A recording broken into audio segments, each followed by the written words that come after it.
বাংলাদেশের সবচেয়ে দেশনেত্রী বেগম খালেদা জিয়াকে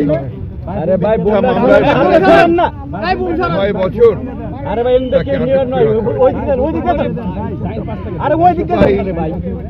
আটক করে রাখা হয়েছে এবং এই আটক করে রাখার সময় তিনি অসুস্থ হয়ে পড়েন। অত্যন্ত অসুস্থ হয়ে তিনি হাসপাতালে ভর্তি হন।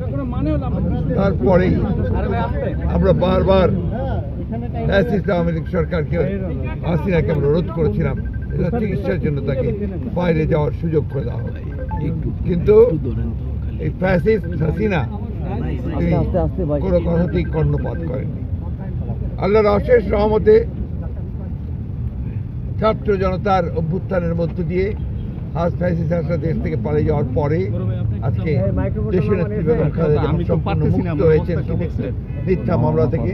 তিনি চিকিৎসার জন্য লন্ডনে গেছেন, এটা আল্লাহর কাছে শুকরিয়া জানাচ্ছি।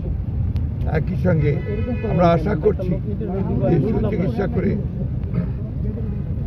দেশনেত্রী বেগম খালেদা জিয়া আবার দেশের মানুষের কাছে ফিরে আসবেন।